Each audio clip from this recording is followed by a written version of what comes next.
Olá você, seja muito bem-vindo a mais um comentário da lição. Segunda-feira, meu povo, tem como tema acusações civis e religiosas. Mas antes disso, meu nome é Ismael e eu sou o seu anfitrião da lição dos jovens. Então pegue sua lição, pegue a sua Bíblia e me acompanhe neste comentário porque essa lição tá muito top. E antes de nós entrarmos no nosso comentário, eu quero convidar você mais uma vez a se inscrever no canal, ativar o sininho, a comentar, a compartilhar, porque nós estamos com o objetivo aí de alcançar 1000 inscritos este ano e com a sua ajuda mais pessoas conhecerão a Cristo Jesus. Como eu estava dizendo, segunda-feira tem como tema acusações civis e religiosas.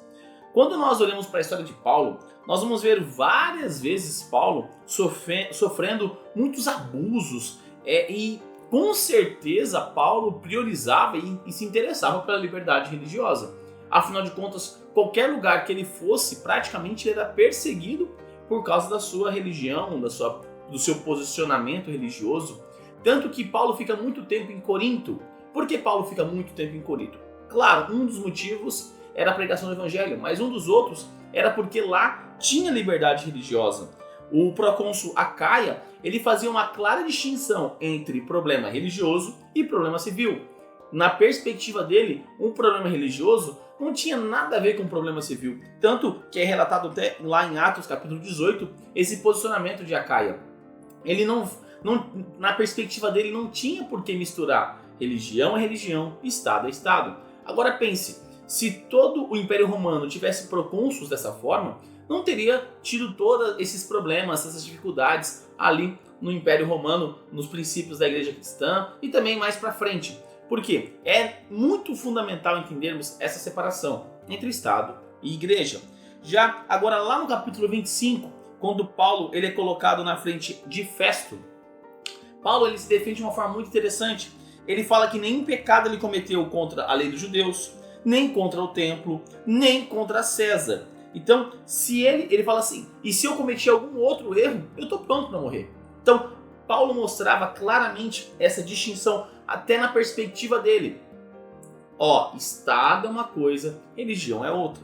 E é interessante que tanto Festo e também quanto Agripa, Festo vai falar isso lá no verso 25, que ele não viu nada em Paulo que era necessário de morte, ele não viu nada ali em Paulo que poderia imputar nele um erro, uma morte, um crime, já que ele estava pregando alguma coisa. Então, até o próprio Festo não via na perspectiva que Paulo era errado. E Agripa, lá no capítulo 26, concorda com a mesma coisa, que ele não viu lá em Paulo absolutamente nada para ser julgado.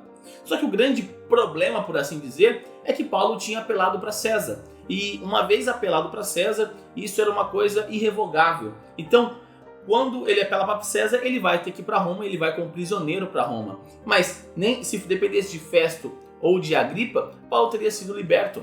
Porque, na perspectiva deles, Paulo não tinha feito nada de errado. E aqui é um ponto até interessante para a gente analisar. Você já parou para pensar que muitas vezes aqueles que defendem a liberdade religiosa, muitas vezes não são religiosos? Quantas pessoas você conhece que dão o direito de falar, de expressar um pensamento, independente se é certo, se é errado, enfim. E muitas vezes nós religiosos queremos proibir, inibir um pensamento. Nós já conversamos nesse trimestre de pensamentos diversos dentro da igreja. Um pensamento que é antibíblico e como Paulo se posiciona em relação a isso. Mas você conhece alguém na rede social que se posiciona diferente de você? Alguém que fala lá num vídeo, enfim. Ele se posiciona de uma forma totalmente contrária a você. E muitas vezes, em vez de nós argumentarmos, nós acusamos, nós apontamos o dedo.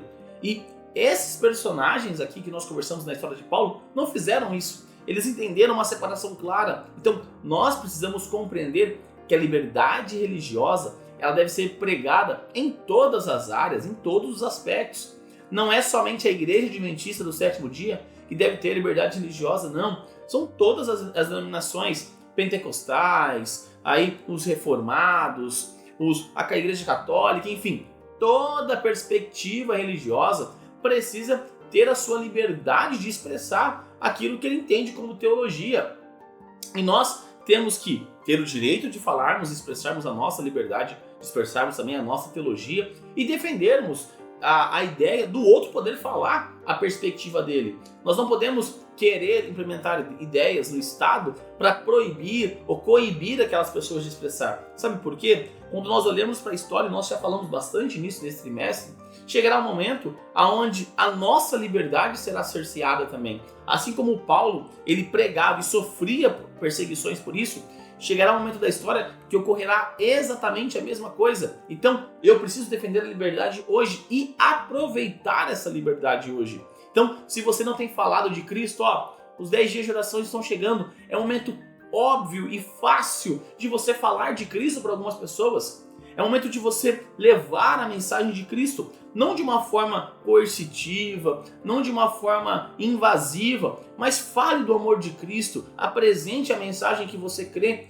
Os 10 dias de oração estão aí e nós jovens precisamos participar. Então já comece hoje pensando, analisando para quem você vai falar de Jesus, para quem você vai apresentar Cristo, para quem você vai apresentar este amor que você conhece, essa verdade que você conhece, para que mais pessoas possam conhecer Ele. Não que concordem com você, mas que conheçam Cristo Jesus da Bíblia. Não um Cristo Jesus de um lado, do outro, não. O Cristo Jesus bíblico, aquele que é reto juiz, também o nosso Salvador, o nosso Criador, o nosso Redentor, enfim, aquele que fez todas as coisas e que voltará um dia para buscar os seus.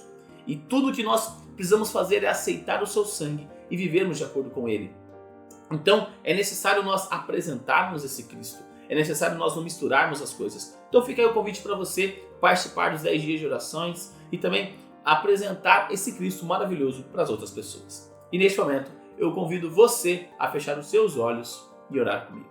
Querido amado Deus, obrigado Pai por mais um dia, obrigado Pai pela oportunidade que o Senhor nos dá de estarmos vivos, de estarmos na sua santa presença. Gratos somos, pois mais uma vez o Senhor nos apresenta claramente que a liberdade ela é necessária. Independente de qualquer posicionamento, ela é necessária, meu Pai. Nessa história de Paulo, nós vimos Paulo sendo perseguido pela sua fé e perseguido pela sua pregação, mas 3 pessoas se posicionaram claramente, defendendo a liberdade de Paulo de expressar a sua religião, meu Pai. Que nós possamos agir exatamente da mesma forma e que também possamos proclamar a mensagem assim como Paulo. Os 10 dias de orações de jejum estão se aproximando, meu Pai. Nos dê a sabedoria de falarmos o Senhor para as pessoas, que pessoas possam conhecer o Senhor através de nós, que possamos ser realmente instrumentos em Tuas mãos. Fique conosco, perdoe os nossos pecados, bem como perdoamos aqueles que erraram contra nós. E tudo isso eu te peço e te agradeço em nome do Seu Filho Jesus. Amém. Galerinha, não se esqueça de se inscrever aqui no canal, para você dar aquela força e também para você não perder os conteúdos que são produzidos. Lembrando que os vídeos da lição são postados de domingo a sexta-feira. Então quando você se inscreve no canal e ativa o sininho, sempre recebe as notificações todas as vezes que os vídeos são postados aqui nesse canal onde você está assistindo. Também deixa seu like aqui embaixo para mostrar que você gostou do conteúdo, para dar aquela força e também para o algoritmo do YouTube compreender que o canal é de qualidade, o conteúdo é de relevância e que ele pode recomendar para mais pessoas, assim como você que está do outro lado aí pode ajudar compartilhando este vídeo aqui embaixo no botãozinho e colocando nas suas redes sociais. Facebook, Instagram, WhatsApp, Telegram, enfim, a forma que você achar melhor. E também clica aqui nessa playlist da lição dos jovens ou nessa playlist das meditações que eu fazia aos sábados com vocês. Então é isso, galera. Um forte abraço a todos e até mais!